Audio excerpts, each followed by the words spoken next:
Amigos, buenos días, ¿cómo están? Qué bueno que nuevamente nos encontremos aquí en este escenario, retomemos nuestros estudios, pero quiero mandarles un saludo, un abrazo muy especial en verdad. Espero que se encuentren bien con sus familias, espero que estén cuidando de su salud.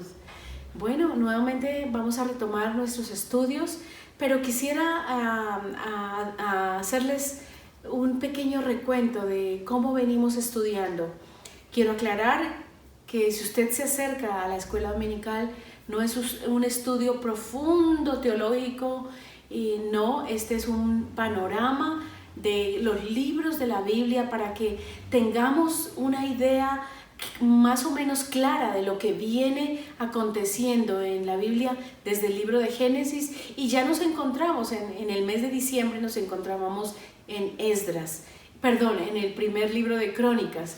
Bueno, yo voy a hacer un pequeño panorama muy rápido de lo que son estos libros desde Génesis, para si tú te acercas nuevamente puedas retomar nuevamente, no había recordado que realmente el libro tal nos expresaba estas cosas, pero lo voy a hacer de una manera muy maratónica y pues no voy a profundizar en unos hechos. Tal vez dirás, pero no dijo esto. No, vamos a hacerlo como un pasado rápido de lo que ya vimos para luego retomar el primer libro de Crónicas. Bueno, Génesis inicia con algo muy hermoso, la presencia de Dios desde el principio, la Trinidad desde el principio, y vemos cómo en el principio era un caos todo, pero el Señor empezó a armar ese rompecabezas, a poner en orden cada cosa, después finalmente de crear todo, absolutamente todo por su palabra, crea al hombre y a la mujer luego, y luego viene la bendición para el hombre y la mujer, el propósito para el cual Dios creó al hombre y a la mujer, para señorear, para administrar lo que Él hizo. Ese era el gran propósito, pero que fue distorsionado con la caída de Adán y Eva. Ya saben, un ser que se encontraba en rebelión contra Dios hace que Adán y Eva caigan en pecado, y que teniendo el libre albedrío de tomar decisiones, toman la decisión de desobedecer a Dios, no creerle a Dios, desobedecer lo que Él había dicho, no comer de un fruto que era el del bien y del mal.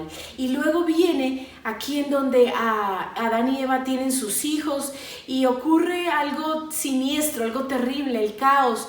De aquí en adelante, el capítulo 13, se ven cosas tremendas en donde el hijo el mayor de Adán y Eva, ellos son Caín, mata a Abel por celos, por rencillas, porque creía que él no era importante, porque creía que él debería tener muchas cosas. Y aquí es donde el primer asesinato viene. Luego vemos cómo el Señor de esto ve cómo el hombre viene en un retroceso tremendo, los hombres empiezan a tomar más mujeres, luego de esto hay una humanidad corrupta, malvada, viene el diluvio, y nuevamente el Señor a través de un hombre, a través de Noé, trata de restablecer nuevamente el orden y que el propósito de Dios fuera nuevamente cumplido. Pero nuevamente Noé también, después de salir del arca, se emborracha, sus hijas lo toman como padre de sus hijos, tienen relaciones con él. Bueno, sucede una cantidad de acontecimientos que nuevamente la humanidad va hacia el caos, y así vienen en un círculo concéntrico de pecado, de maldad, de tener mujeres, de desconocer a Dios, el silencio de no conocer a Dios. Nadie conoce a Dios, pero luego viene una generación que nuevamente se levanta a adorar al Señor, pero nuevamente viene la caída. Y así es como luego el hombre, en su orgullo y maldad, quiere levantar una torre, levantar una ciudad, Babilonia, quiere levantarse nuevamente para construir una torre que llegara a ser otra vez y mayor, igual que Dios. Y así es como Dios castiga nuevamente y los esparce, vienen las lenguas, los diferentes idiomas. Y así es como la primera parte, digamos, del libro de Génesis, el capítulo 11 termina. Y luego el capítulo 11 vemos como Dios nuevamente a través de un propósito retoma a través de un hombre desconocido, un hombre que no conocía a Dios, Abraham. Y Abraham, Dios se le revela a este hombre, nuevamente le demarca cuál es el propósito, que en él serían benditas todas las naciones, en él el Señor restablecería, en él habría un pueblo que sería del Señor. Y esto nuevamente allí camina el proceso de Dios para con el hombre a través de este hombre Abraham, pero nuevamente Abraham empieza a hacer pasos equivocados, por allí recorre unos caminos y hay una serie de equivocaciones, pero al final vemos cómo este Abraham recibe la promesa de tener familia y a través de él una multitud de gente, pero su esposa ya no podía tener hijos, pero ahí es donde ocurre el gran milagro y es como viene el hijo de la promesa, Isaac. Aquí nos narra los patriarcas, vemos a Abraham, Isaac y Jacob, y por último este Jacob es aquel que da vida a estos 12 hijos de las 12 tribus, en donde a través de estas 12 tribus serían los artífices y por el cual Dios se movería para crear su pueblo, su nación, la nación de Israel.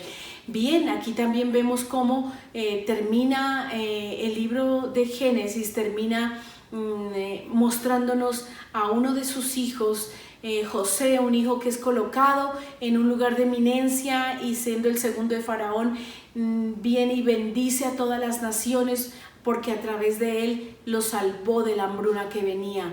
Pero acá termina con la muerte de Jacob, Génesis termina con la muerte de Jacob y termina y empieza un nuevo proceso para crear, porque aquí todavía no se encontraba la nación de Israel, con 70 personas de la familia de Jacob son trasladadas hacia Egipto, pero vemos cómo el faraón, que era antes amigo de los judíos, de los israelitas, esta vez desconoce a ellos, y cómo los israelitas empieza a cumplirse la promesa en esclavitud, porque aquí se levanta un nuevo faraón que los esclaviza, que allí los tiene trabajando, pero a pesar de esto, este pueblo se forma y una nación bajo Egipto crece, y aquí el Señor empieza a cumplir su propósito, y vemos cómo entramos en el libro de Éxodo, en donde se muestra este faraón, vemos el crecimiento del pueblo de Israel, y vemos cómo luego el Señor saca a Israel de Egipto, de esclavitud,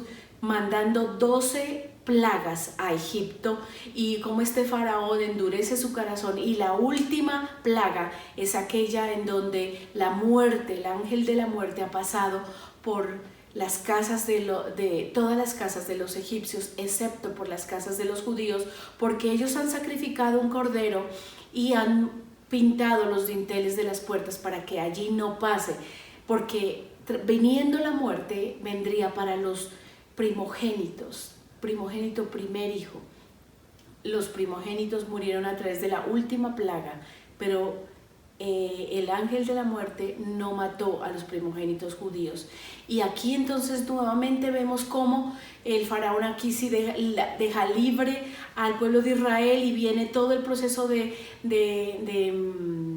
perseguir al pueblo de Israel por el desierto, y al final vemos cómo el milagro del río que se abre y deja pasar a los israelitas, y cómo los egipcios mueren en este proceso en donde el Señor ya no detiene las aguas, sino viene la muerte para los carros de Egipto. Y aquí nace el primer himno que hemos cantado muchos, ¿verdad? De cómo el Señor a través del río pasa a los israelitas. Y bueno, vemos también cómo Éxodo también nos narra cómo hay un hombre que se levanta dentro de los como judío, pero que es criado como egipcio, y es Moisés, el líder que luego fue formado por el Señor en el desierto, que es el líder que lleva al pueblo de Israel por el desierto, pero que inicia su relación con Dios y le da las leyes, ¿verdad? Le da las leyes, los 10 mandamientos para que este pueblo que no conocía a Dios empiece a conocer a Dios, se comporte a través de Dios. Él pueda a través de estos mandamientos y otras leyes que venían anexas a los 10 mandamientos puedan expresar adoración a Dios, conocimiento de Dios, cómo se deberían comunicar a Dios. Y también vemos cómo el pueblo nuevamente cae en pecado, es un pueblo rebelde, es un pueblo que todo el tiempo quiere regresar a esclavitud y un pueblo difícil de llevar. El liderazgo de Moisés, un liderazgo fuerte, un liderazgo tremendo, que también finalmente trae una consecuencia por un evento que viene lastimoso de Moisés. Él no entra a la tierra prometida, así se lo hace saber el Señor. Vemos como también el libro de Éxodo nos habla del tabernáculo, vienen todas las normas de cómo hacer el tabernáculo, la tienda de reunión, cómo allí sería el lugar donde la presencia de Dios habitaría, el lugar santísimo, cómo estaría allí la presencia de Dios y cómo el pueblo de Israel debería comportarse. Existían unas leyes éticas, morales, muchas leyes en derecho están allí en el libro de Éxodo, y vemos cómo finalmente el libro de Éxodo termina dándonos esta serie de normas y de comportamiento que el pueblo de Israel debería tener. Finalmente Éxodo termina cuando es terminado el tabernáculo y Moisés quiere ir a bendecir a los israelitas, pero la presencia de Dios es tal que no puede entrar Moisés, ¿verdad? Esto es Génesis y Éxodo, así en un maratón podemos ver cómo es, venimos viendo Génesis, Éxodo, y vamos a entrar en Levítico así rápidamente el domingo entrante. Y bien, esto es lo que, para que sepas cómo se vienen comportando los libros, cómo habiendo inicialmente había una visión de Dios es quitada por el mismo hombre, pero el Señor siempre interesado en restablecernos, nuevamente en restablecernos. Así es como el Señor, vemos como a través de cada libro el Señor viene siempre queriendo restablecer el propósito inicial bajo el cual Él creó al primer hombre, a Adán y Eva. Bien, amigos, me alegra mucho nuevamente que hayamos retomado este estudio. Espero que haya sido productivo esta maratónica de conocer un panorama rápido de Génesis y Éxodo. Y nos vemos el próximo domingo. Recuerda, lo único que nos puede llevar a conocer a Dios es leer su palabra y estudiarla, y ninguna otra verdad. Y solo puedes de lejos criticar o decir algo. Si no te acercas a la Escritura, no puedes decir nada de ella. Hoy vamos a orar y continuamos con la alabanza y la predicación de nuestro pastor Gregorio, y vamos a decirle gracias al Señor por este tiempo, y aún tal vez por cosas difíciles que hemos tenido que pasar. Cosas duras se han acercado a nuestras vidas, a nuestras familias, pero Dios está ahí, ¿sabes? Dios no nos va a soltar. Dios es bueno. Señor, gracias por este tiempo, por tu bendición. Gracias por que tú estás cumpliendo el propósito en nosotros, porque en ti hay esperanza, aún después de la muerte. Señor, gracias, Señor, te damos. Ayúdanos, queremos seguir de tu mano y conocer cuál es el propósito de Dios en nuestras vidas, en este momento y en esta tierra. En el nombre de Jesús. Amén. Dios les bendiga, hermanos.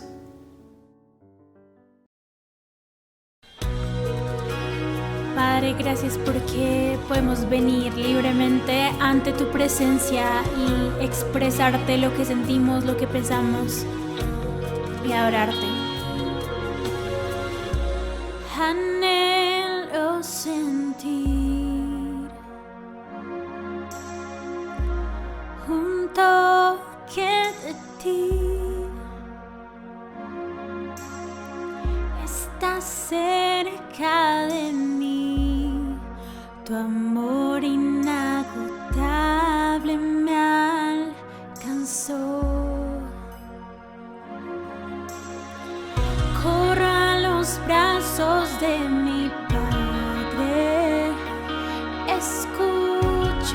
decir, mi hijo eres tú. Me acerco al trono de tu gracia, me rindo ante ti, es tu amor. Vamos a decírselo una vez más. Corro a los brazos de mi Padre, te escucho decir, mi hijo eres tú.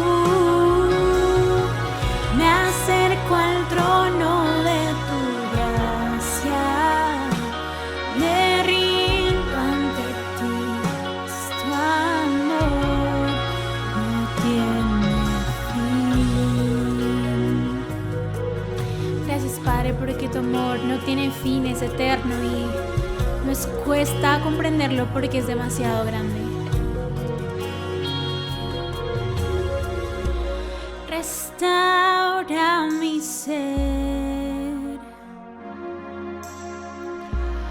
con tu dulce voz. Nunca me dejarás, conmigo estás hasta la eternidad.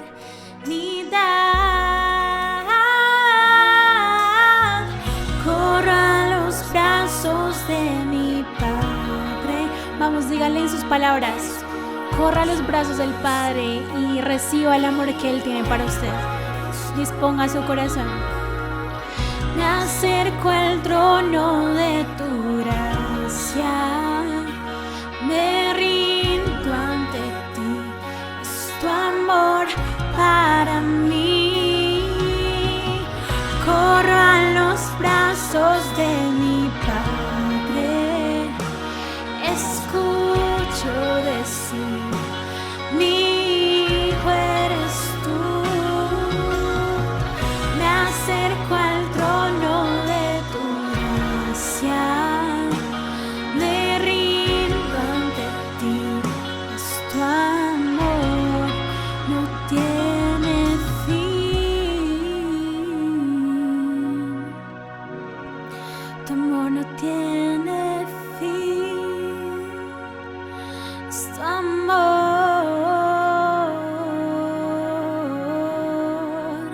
Espíritu Santo, queremos recibir tu amor, tú eres el consolador.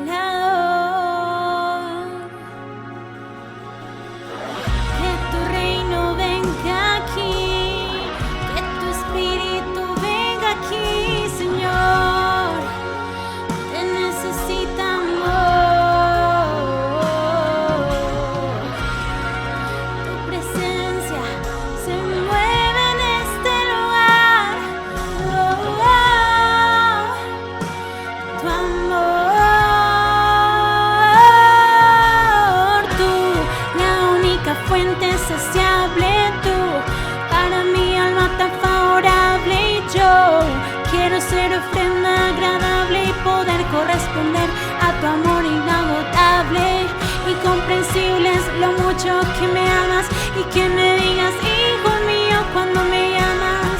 Derramas en mi vida de tu presencia, hoy anhelo seguirte con emergencia. Jamás he de negarte, siempre he de servirte. Confieso que nací para glorificarte. Voy a seguirte, voy tras tus pasos. Y si me canso, descanso en tus brazos. ¿A dónde iré sino a ti, Padre bendito? Nadie mejor que tú sabes lo que necesito. Abrázame, lléname, háblame, restáurame, enamórame de mi Padre. Escucho decir, mi hijo eres tú. Me acerco al trono de tu gracia y me rindo ante ti, es tu amor, no tiene fin. El Padre, escucho así, mi hijo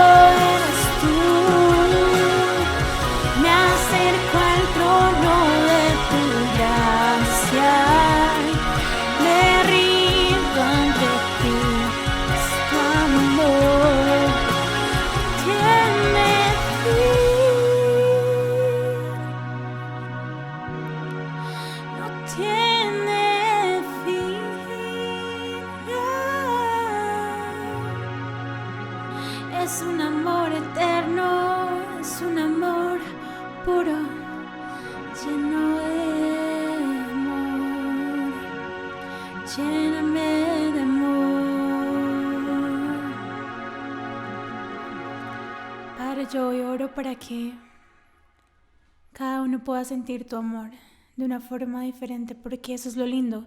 Tú nos conoces, conoces nuestros corazones, conoces qué nos gusta, qué no nos gusta, y nos puedes consentir de la forma en que solamente un Padre como tú lo puede hacer. Así que disponemos nuestro corazón a seguir recibiendo de tu amor, que no nos conformemos con lo que ya hemos recibido hoy o lo que nos has hablado, sino que queremos seguir sintiendo ese fuego en nuestro interior. Sigue avivando ese fuego, que podamos seguir sintiendo tu presencia, Señor. Muy buenos días, amados hermanos y amigos. Una vez más, por la gracia del Señor, juntos nos podemos reunir para meditar en su palabra, escuchar su voz e incluso poder actuar conforme a lo que Él nos ha de hablar en esta mañana. No que hoy al tener vida seamos mejores, más que otros. Considero y creo que esto guarda coherencia con la palabra. Es la soberanía de Dios, su misericordia, la que aún nos sostiene.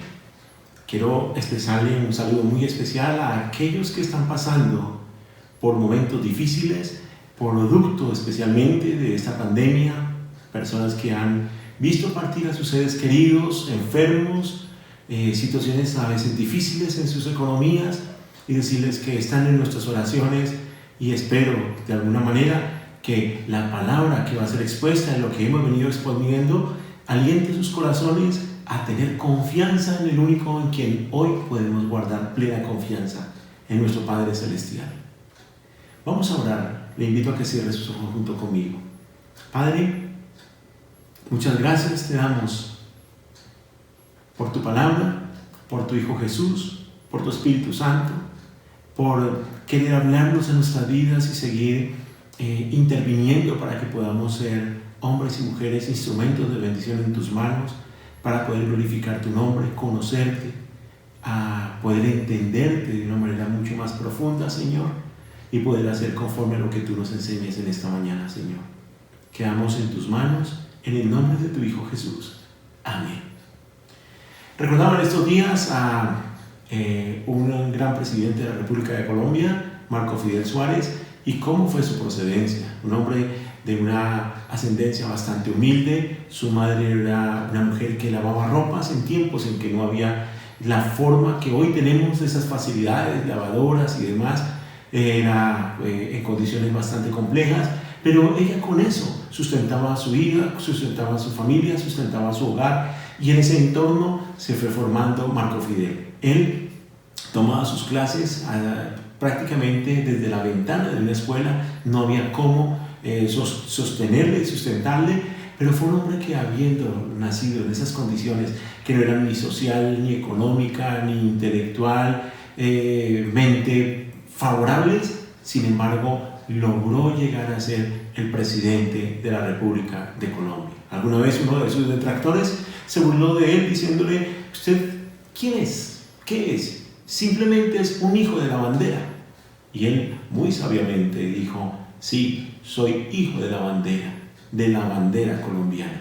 Y en eso creo yo que estaba haciendo dos énfasis. Uno, dando su sentimiento patrio por la bandera que representa Colombia, y el otro por esa madre colombiana que le llevó a esos puntos y a ese lugar especial. Obviamente todo también de la mano del Señor. Hoy vamos a mirar un tema que he titulado este mensaje: personas ordinarias llamadas a hacer cosas extraordinarias. Y esto nos ha de alentar, porque cuando vemos en la palabra situaciones en donde el Señor Jesucristo y nuestro Padre Celestial no seleccionó a personas necesariamente de una cumbre, porque ha podido para un equipo de 12 personas y en un lapso tan corto desarrollar una tarea de formarles alrededor de menos de 4 años para que fueran instrumento para dar a conocer a nuestro Padre Celestial, y que hoy nosotros, usted y yo, podamos ver y podamos dilucidar en la palabra de Dios y podamos conocer a Dios. No era algo fácil seleccionar ese equipo, y de pronto humanamente, cuando vamos a tomar un equipo que forme parte de la tarea que estamos adelantando, tratamos de elegir a los que tengan mejor formación académica, de pronto se buscan marcos de influencia que tengan tal posibilidad de socializar con determinados grupos para poder expandirnos, ¿sí? Económicamente estables. Sin embargo, aquí el Señor nos da un modelo que debe servirle de aliento a usted y a mí ahora, en un tiempo en el cual se están necesitando personas que, sin ser extraordinarias, puedan hacer cosas extraordinarias. Lucas capítulo 6, los versículos 12 al 16 dice lo siguiente: en aquellos días Él fue al monte a orar. Podríamos decir claramente, en el contexto está hablando de Jesús. En aquellos días Jesús fue al monte a orar y pasó la noche orando a Dios. Esto no fue un asunto que se dio así de un momento a otro. Él venía con una serie de discípulos y allí, sin tomarlo como una decisión autónoma, buscó dirección de nuestro Padre Celestial, modelo que cómo nos habla hoy en día para que nosotros también, cuando tenemos que decidir por alguien, sea en el ámbito de una iglesia, en el ministerio, o sea en el ámbito secular, en el sector privado o público, oremos al Señor pidiendo su dirección. Y dice la Escritura en el versículo 13: y cuando era de día, o sea, pasó toda la noche, llamó a sus discípulos y escogió a 12 de ellos. O sea, llamó a todos los discípulos, pero allí escogió a 12, a los cuales también les llamó apóstoles. Estos eran los verdaderos apóstoles, que fueron los que tuvieron y es la característica para llamar a un apóstol como tal, era una característica, era haber tenido una revelación directa de parte del Señor, haberle conocido, haber estado en su resurrección. Y aquí encontramos este punto importante. Dice entonces el versículo 14: a Simón, a quien también llamó Pedro, a Andrés su hermano, Jacobo y Juan, Felipe y Bartolomé, Mateo, Tomás, Jacobo hijo de Alfeo, Simón llamado Celote, Judas hermano de Jacobo y Judas Iscariote, que llegó a ser el traidor. Ahora, ¿cómo el Señor elige a las personas? La primera carta a los Corintios, en el capítulo 1, en los versículos 27 al 29, dice la Escritura que lo necio del mundo escogió Dios para avergonzar a los sabios. Primero, lo débil del mundo para avergonzar a lo fuerte, lo vil y menospreciado, lo que no es, para deshacer lo que es, a fin de que nadie se jacte en su presencia. Podría alguien decir: no, es que yo tengo estos títulos, soy egresado de tal institución, he tenido esta experiencia en tales multinacionales, tales entidades, pero aquí el Señor está desbaratando absolutamente todo cuando dice lo necio del mundo, lo débil, lo vil, lo menospreciado, lo que no es. Escogió Dios para avergonzar tanto al sabio como al fuerte, para deshacer, ¿sí? lo que es. ¿Para qué? ¿Para qué? Para que nadie se jacte en su presencia. Al hablar entonces de estos elegidos por el Señor, me voy a centrar en uno y en las características de él, que es el apóstol Juan. Juan, un discípulo que, dicho sea de paso, es el autor del Evangelio de Juan, 3 de sus cartas, primera, segunda, tercera carta de Juan, y además el Apocalipsis le fue revelado a él. Todos estos libros, obviamente, en el Nuevo Testamento, pero vamos a mirar cómo fueron los comienzos de Juan. ¿Cómo comenzó todo en la vida de Juan como cristiano? En Lucas capítulo 5, en el versículo 10, vamos a encontrar primero que era hermano de Jacobo, los dos eran hijos de Zebedeo, los dos eran compañeros y ellos eran compañeros de Simón Pedro y Pedro, todos ellos eran pescadores, ¿sí? Esa era la actividad que ellos desarrollaban, eran pescadores. No eran personas que tuvieran una formación intelectual, una posición social predominante. No, eran personas que eran del común allí. ¿Y cómo era el carácter de Juan? Es interesante, si usted está tomando nota, que revise, por ejemplo, Marcos capítulo 3, versículo 17. Él, junto con su hermano, fue calificado por nuestro Señor Jesucristo como hijos del trueno. ¿Saben lo que eso representa? En tiempos de los romanos, que era el imperio que recientemente había conquistado a los griegos, cuando ellos le daban mucho énfasis a las fuerzas de la naturaleza para denominar incluso el carácter de alguien, ser hijo del trueno implicaba que tenía un carácter muy fuerte. Era una persona de pronto muy, como solemos coloquialmente decir aquí en Colombia, muy volado, ¿sí? Era una persona de un carácter supremamente, podríamos hablar, un carácter que era muy impetuoso. En Lucas, en el capítulo 9, En los versículos 54 a 56 podríamos encontrar también 3 características de él. Era un hombre de un coraje importante, fuerte, una pasión, apasionado por lo que hacía. ¿Cuánto necesitamos eso? Y un hombre intrépido, lanzado. Cuando vemos estas características, podríamos pensar, bueno, ¿yo qué tengo de eso? Y elegiríamos a alguien así, una persona de un carácter muy fuerte, una persona con mucho carácter, con coraje, con mucha pasión, una persona intrépida, o como lo señala también Marcos en el capítulo 9, en los versículos 38 al 41, que además era, a pesar de que era un hombre de mucho coraje, pasión e intrépido, también era un hombre equilibrado, un hombre con amor, ¿sí? Pues en el Evangelio de Juan, cuando leemos este Evangelio, nos encontramos con rasgos de este discípulo de Jesús. Un hombre ordinario que fue llamado a hacer cosas extraordinarias. Él no era un hombre que dejaba las cosas a medias. Aguas tibias, como se dice también coloquialmente, no. O luz o tinieblas. Usted encuentra eso allí, ¿sí? O sea, o la vida o la muerte. O se es hijo de Dios o se es hijo del diablo.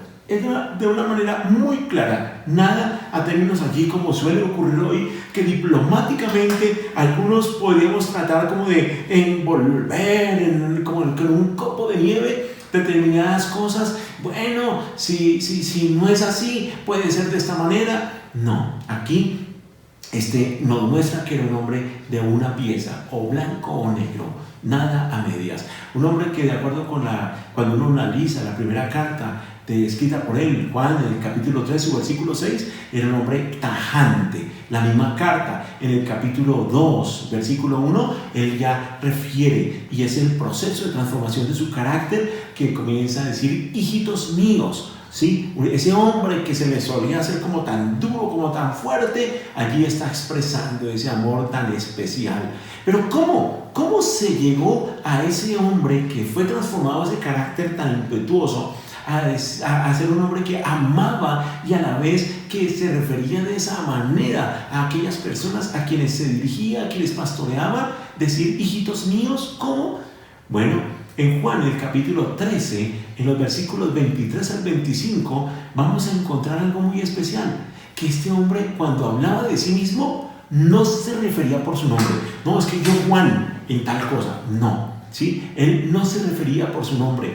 Qué importante es esto hoy en día, cuando incluso las redes están inundadas de youtubers, de influencers, y a nivel incluso de ministros cristianos, que lo que se quiere resaltar es su nombre, y allí aparecen en las diferentes redes presentándose así, o nosotros que a veces tenemos ese afán, mis hermanos, que nuestros nombres sean reconocidos, puestos en determinado lugar. Yo recuerdo hace unos años, varios años ya, que formé parte de la fundación y la formación desde sus inicios en piedra franca y tierra de una fundación dedicada al sector de la salud.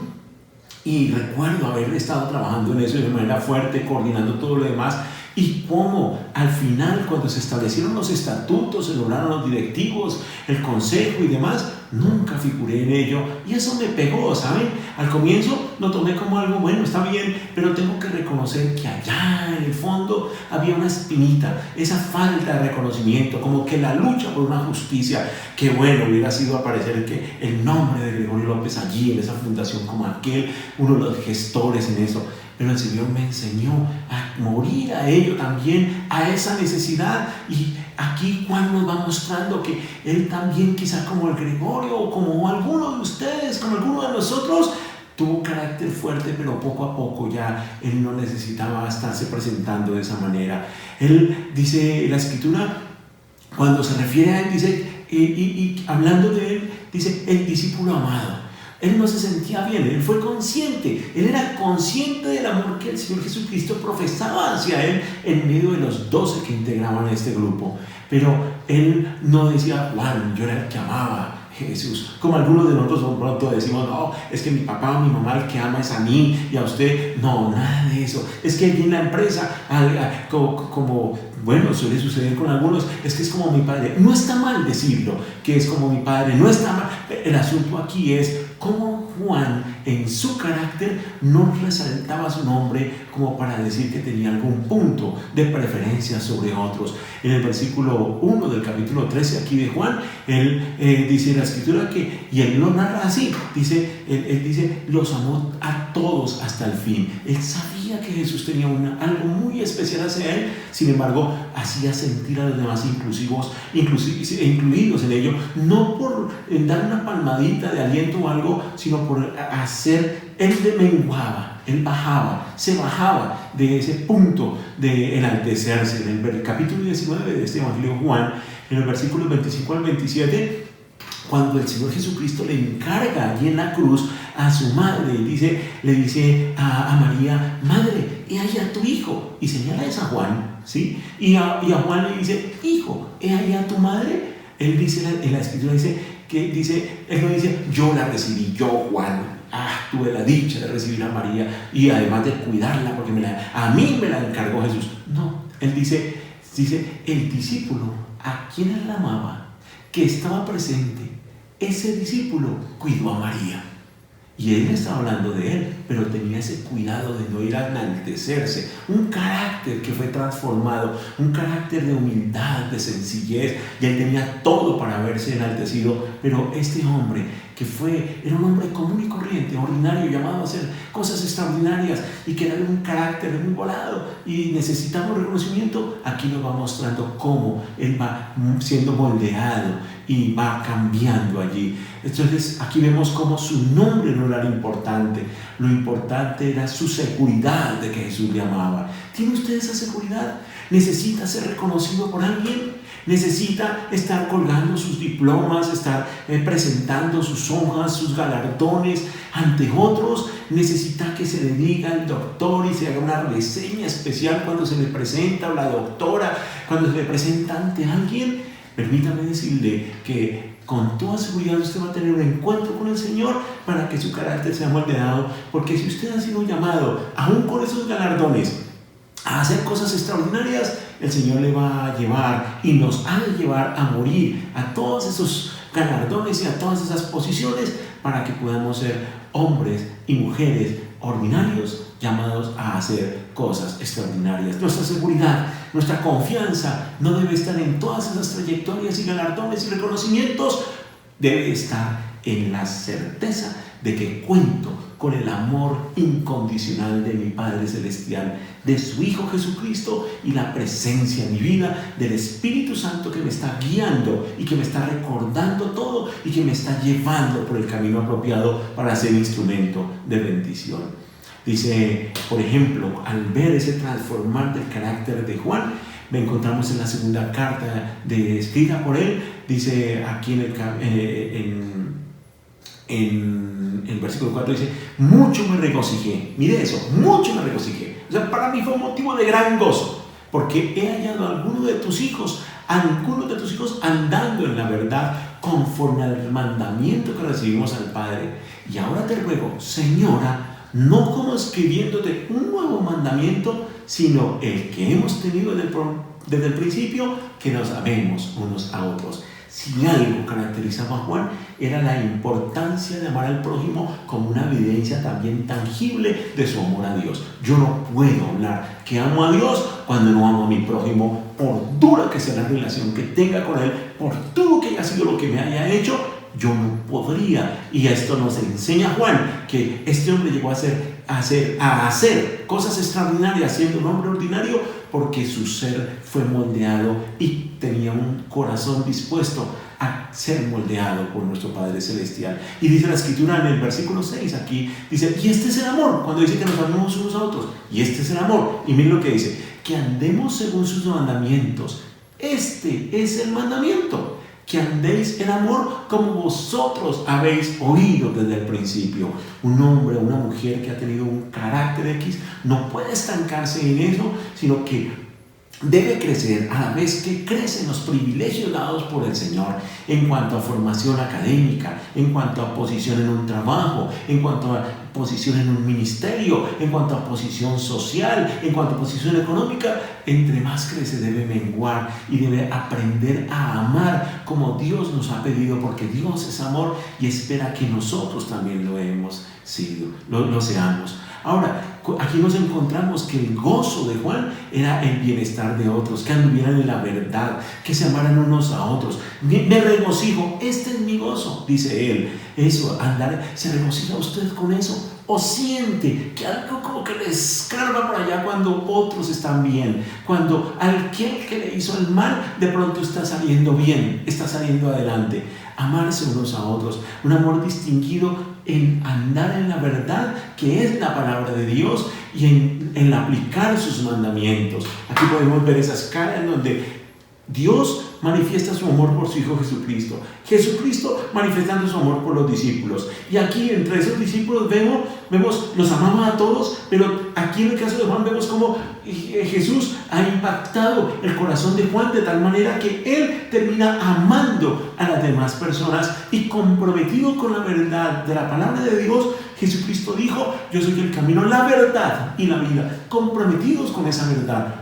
Un creyente firme en el Señor, a pesar de todas las persecuciones que tuvo que sufrir, de haber sido enviado al exilio en una isla como un presidiario ordinario por predicar de Cristo, pero un Juan que nunca falló en eso. Un Juan de términos absolutos. Él era o blanco o negro, como lo dije, o luz o tinieblas. No se ponía con un relativismo en sus principios, una verdad absoluta que lo acompañó hasta el día de su muerte, y un hombre que aprendió a amar a las demás personas.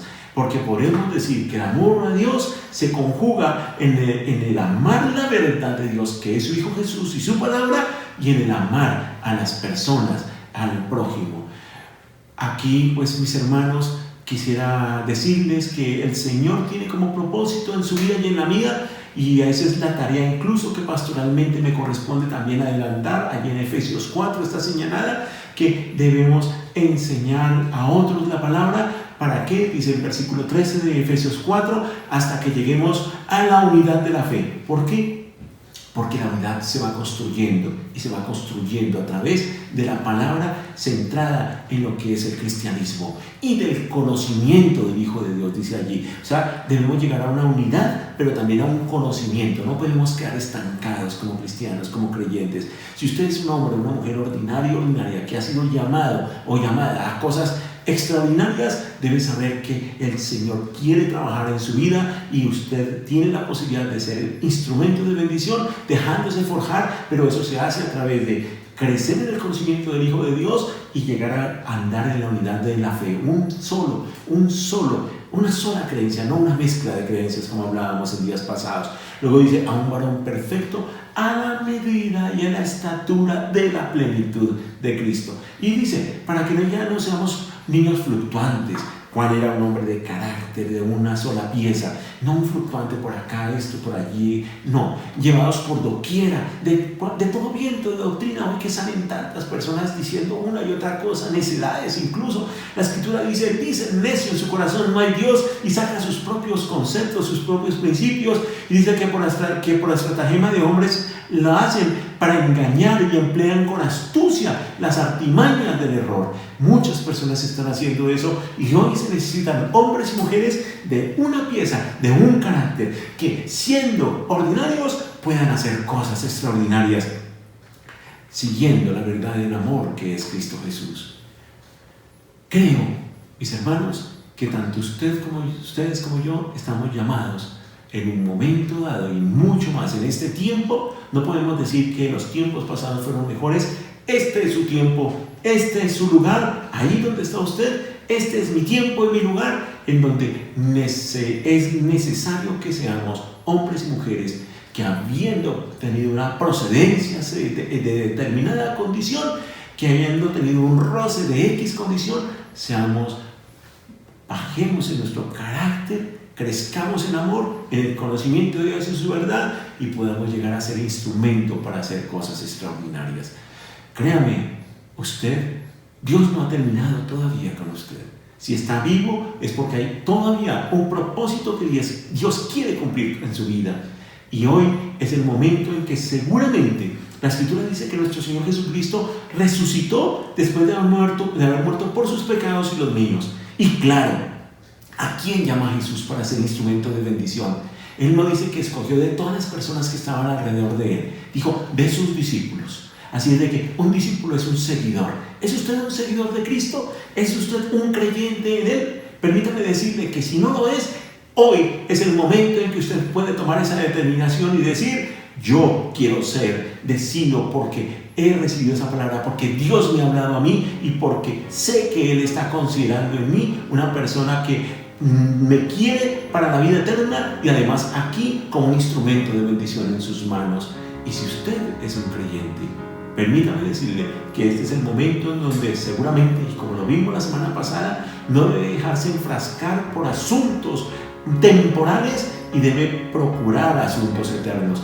Y tenga la certeza que Jesucristo, dice la palabra, que Él está en este momento intercediendo por usted y por mí, orando delante del Padre. Y así como oró por estos discípulos, con toda seguridad Él está orando para que en los tiempos actuales Él pueda decir, Señor, hay hombres y mujeres allá, tal vez no todos, pero puede haber algunos que tienen un corazón dispuesto para hacer cosas extraordinarias y Él no ve la procedencia. Él hace y da la dotación necesaria para que cumplamos con sus planes, con sus propósitos, que son de gran bendición. Quizá usted esté clasificando para eso, porque Dios no ve lo que el hombre ve, Dios ve el corazón que hay en cada uno de nosotros. ¿Es usted una persona que puede ser llamada a hacer cosas extraordinarias en tiempos como este, en donde se necesitan hombres y mujeres para eso? Tanto en la iglesia, en las familias, en los lugares donde estamos viviendo, en los lugares en que estamos trabajando, en donde estamos estudiando, con aquellos que practicamos deportes, hobbies. ¿Es usted un hombre y una mujer que puede decir hoy, Señor, no quiero ser del común de las personas? Yo quiero ser alguien que cuando tú termines de orar digas, a este le llamo para formarle, para hacer cosas extraordinarias. Para eso debe dejar también que el Señor obre en su carácter y téngalo por seguro que si no lo está haciendo todavía, Él lo va a hacer. Si es que usted está siendo llamado a hacer cosas extraordinarias. Vamos a orar. Amado Padre, muchas gracias por tu palabra. Muchas gracias porque al tener vida todavía podemos ser instrumento en tus manos para ser desafiados a cosas que seguramente ni siquiera han pasado por nuestras mentes. Difícilmente creo que a Marco Fidel Suárez haya pensado cuando pequeño, aún de adolescente y tal vez como joven, que podría llegar a ser presidente de la República de Colombia. Pero no fue. Y tal vez hoy nosotros no podamos imaginar a dónde tú nos puedes llevar y lo que puedes hacer con un corazón, una vasija de barro que se dispone en tus manos a que siendo tú el alfarero la moldee. No va a ser bajo la medida del ser humano, sino bajo tu medida, Señor. Hoy te pido por aquellos que están tomando una decisión por ti en esta mañana y que están diciendo, yo quiero ser un discípulo tuyo. Que al declarar su arrepentimiento por sus pecados delante de ti y al reconciliarse contigo, puedan sentir ese perdón que solo tú puedes dar y esa aceptación, esa bienvenida que tú das.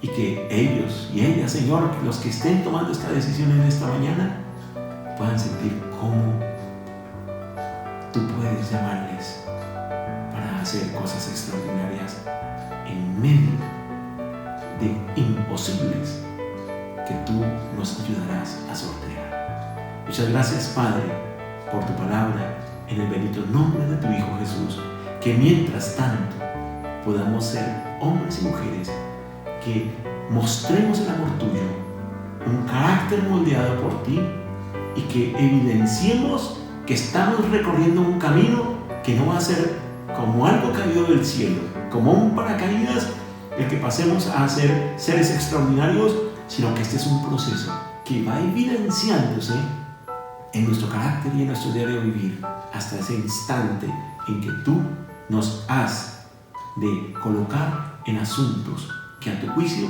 demandan de hijos como nosotros, dispuestos a ser hombres y mujeres para retos extraordinarios en Cristo Jesús. Amén y amén. Bueno, de corazón, espero que esta palabra haya hablado a su vida. Ha estado hablándome el Señor a mi vida y puedo dar fe junto con mi esposa y mi familia aquí en mi hogar, que el Señor nos ha ido sacando de puntos especiales y llevándonos a otros lugares, porque quiere usarnos como instrumento en sus manos para bendición a otros. Que usted pueda encontrar ese propósito de Dios para su vida. No eche en saco roto este mensaje. Dios le bendiga y bendiga a su familia. Nos vemos el próximo domingo. Y a propósito, mañana a las 7 de la noche, vía Skype, comienzo un estudio con quienes quieran estar en él los lunes de 7 a 8 de la noche, precisamente sobre el Evangelio de Juan. Si usted está interesado en ello, por favor escríbame por WhatsApp para enviarle el link. Mi número es 317-649-2541. Dios les bendiga. Hasta pronto.